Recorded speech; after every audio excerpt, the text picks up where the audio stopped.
Last one है present perfect continuous tense. This tense expressed an action that started in past.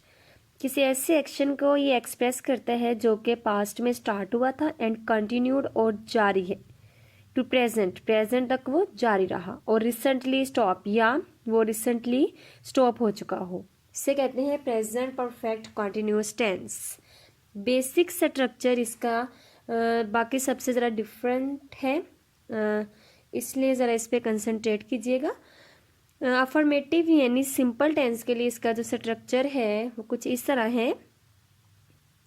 Subject plus has have plus been plus verb के first form के साथ ING form plus since for plus object.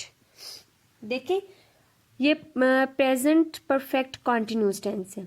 Perfect के लिए हमने use किया था has have, continuous के लिए हमने यूज़ की थी फॉर्म।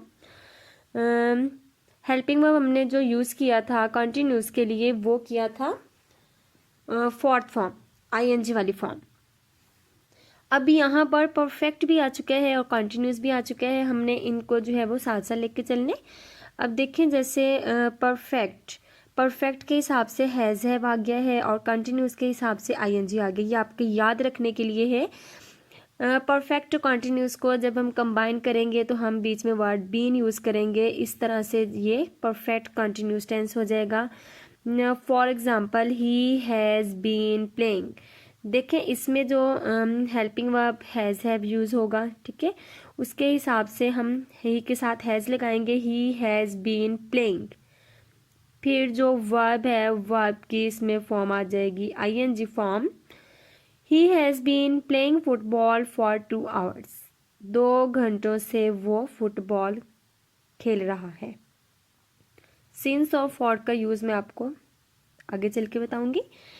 नेगेटिव सेंटेंस है subject plus has have plus not. अब ये हैज़ हैव और बीन के दरमियान में नोट आ जाएगा प्लस वर्ब की ING form plus since for और object. For example he has not been playing football for 2 hours। 2 घंटों से वो फुटबॉल नहीं खेल रहा है। अब इंटेरोगेटिव सेंटेंस है हैज़ हैव स्टार्ट में आ जाएगा, फिर उसके बाद सब्जेक्ट आएगा प्लस बीन प्लस वर्ब की फर्स्ट फॉर्म के साथ ING form plus object plus since for question mark. For example has he been playing football for 2 hours। क्या वो 2 घंटों से फुटबॉल खेल रहा है। ठीक है, ये हो गया इसका बेसिक स्ट्रक्चर। अब मैं आपको बताऊंगी यूज़ ऑफ सिंस और फॉर। सिंस कहाँ यूज़ होता है और फॉर कहाँ यूज़ होता है। इफ़ टाइम इज़ डेफिनेट, अगर टाइम डेफिनेट हो यानी क्लियर हो, देन वी यूज़ सिंस, तब हम सिंस को यूज़ करते हैं। For example since 1984।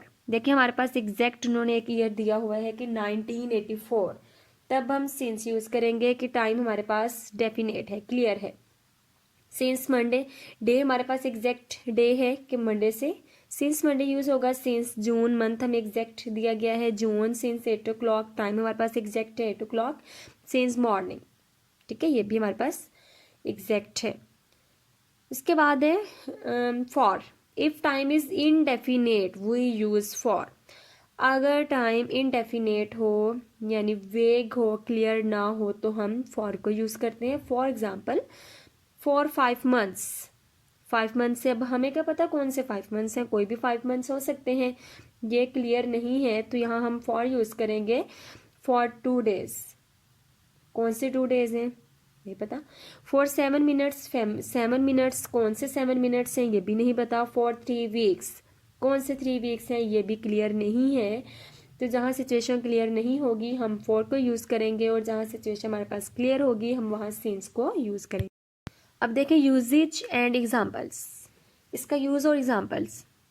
फर्स्ट है अनफिनिश्ड एक्शंस, ऐसे एक्शन जो अनफिनिश्ड हों। For example the kids have been playing since morning. बच्चा सुबह से खेल रहा है, ये एक्शन अनफिनिश्ड है। आगे हमें लिमिट नहीं बताई गई कि वो कब तक जो है वो खेलता रहा है। जैसे कहा गया है कि वो सुबह से खेल रहा है, तो ये एक्शन क्या है, अनफिनिश्ड, ये फिनिश्ड नहीं हुआ। नेक्स्ट है टेम्परेरी एक्शंस, जो एक्शंस टेम्परेरी हों। For example I have been teaching this class for 1 hour, ठीक है, 1 घंटे से मैं इस क्लास को पढ़ा रही हूँ। नेक्स्ट है emphasize the duration of the action, किसी एक्शन की ड्यूरेशन पर जोर देना। For example he has been repairing the car for 2 hours, कि 2 घंटों से वो कार को रिपेयर कर रहा है, ठीक है। यहाँ पर ड्यूरेशन यानी 2 आवर्स को उस पर एम्फसाइज किया है इस सेक्शन पर, तो ये हम प्रेजेंट परफेक्ट कंटिन्यूस में इसको यूज करेंगे।